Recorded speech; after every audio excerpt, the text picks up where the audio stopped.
Hello all, welcome back to our channel 11th commerce class. कैसे हैं आप सब? आई होप आप सब एकदम अच्छे होंगे, एकदम बढ़िया होंगे। आप सबकी पढ़ाई भी काफ़ी अच्छी चल रही होगी।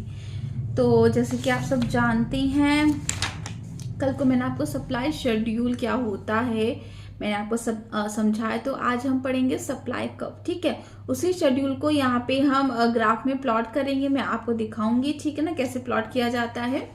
तो चलिए फटाफट से क्लास को स्टार्ट करते हैं।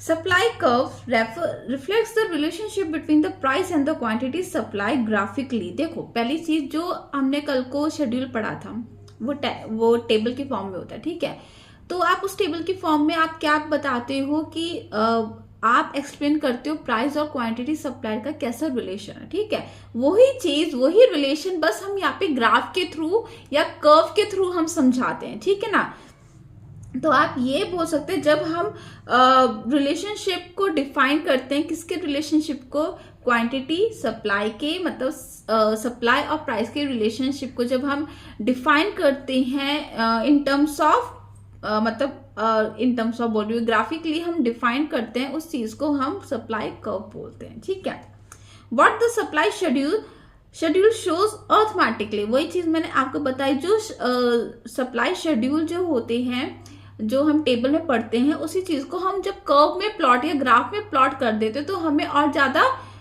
पिक्चर क्लियर हो जाती है कि अच्छा, प्राइस इंक्रीज होगा तो सप्लाई पे ऐसा इफेक्ट पड़ेगा, प्राइस डिक्रीज होगा तो सप्लाई पे ऐसा इफेक्ट पड़ेगा। इन शॉर्ट, हमें कर्व से या ग्राफ से हमें और ज्यादा क्लियर रिलेशनशिप समझ में आने लगता है प्राइस और सप्लाई का। ठीक है, thus a supply curve is a graphic representation of quantity supplied at different price level।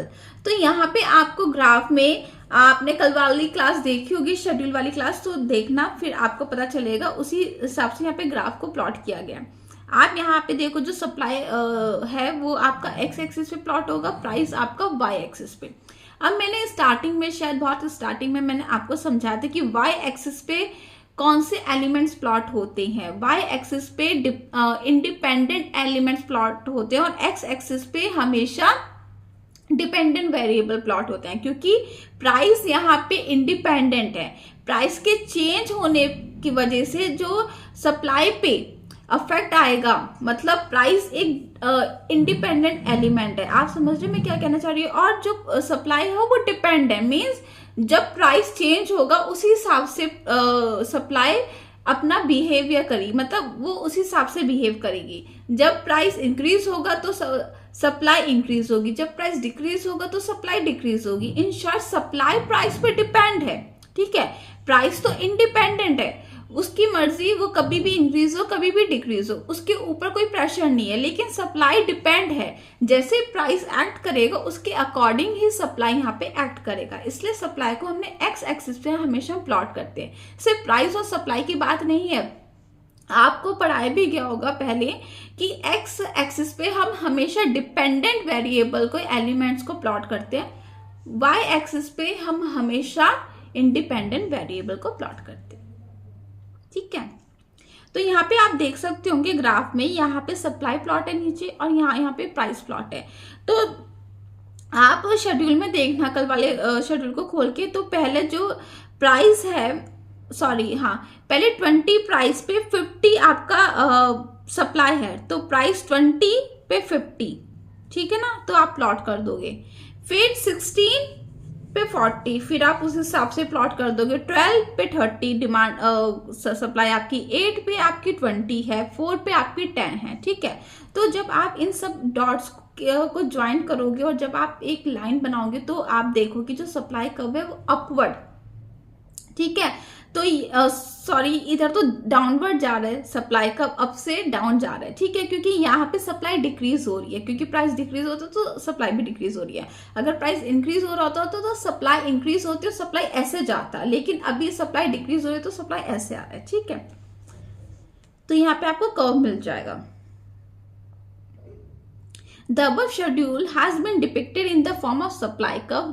वो above schedule, वो कल वाला शेड्यूल की ये लोग बात कर रहे जो मैंने आपको पढ़ाया था, उसी शेड्यूल को आप जब ग्राफ के थ्रू अप्लाई करोगे वो आपका बन जाएगा।